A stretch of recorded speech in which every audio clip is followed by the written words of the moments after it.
So, ano 'tong, NBA, ah, in-season gold tournament o yung sinasabi nilang NBA Cup.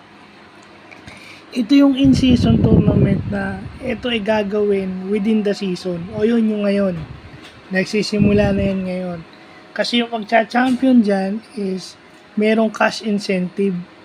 Sa team and as yung individual players may matatanggap din. So, ang sinasabi nila dahilan is para ma-motivate yung mga players na maglaro ng maayos. At hindi pa ito yung regular na hindi pa hiwalay ito dun sa regular playoffs at saka dun sa NBA Finals na usually alam natin. Iba pa tong NBA Cup na to.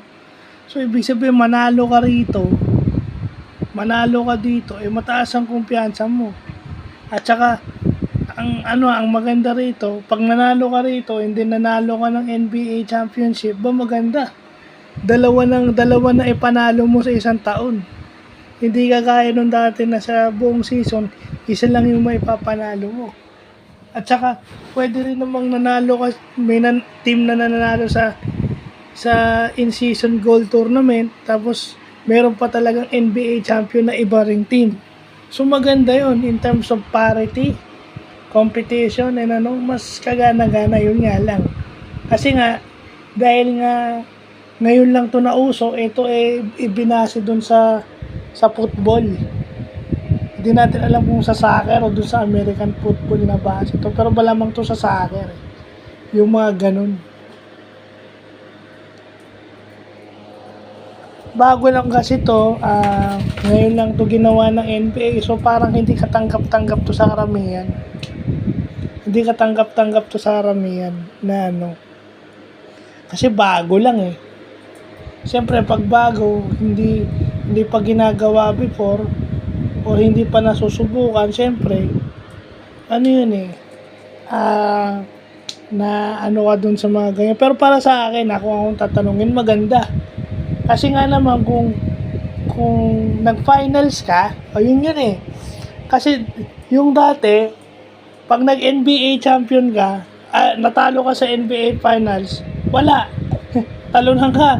Dito sa NBA Cup o doon sa in-season gold tournament, may runner-up ka. So kahit matalo ka doon sa nag-champion, panalo ka pa rin in a way. So hindi masasayang yung pinaghirapan mo. At saka may chance ka makabawi kasi pagkatapos nun, yung regular na takbo na ng NBA. Malay mo, kung nag-runner up ka dito, tapos bigla ka palang maging champion, yun yung mga senaryo na pwede mong Ibig sabihin, dalawa na maipapanalo mo sa isang season. Mas maganda.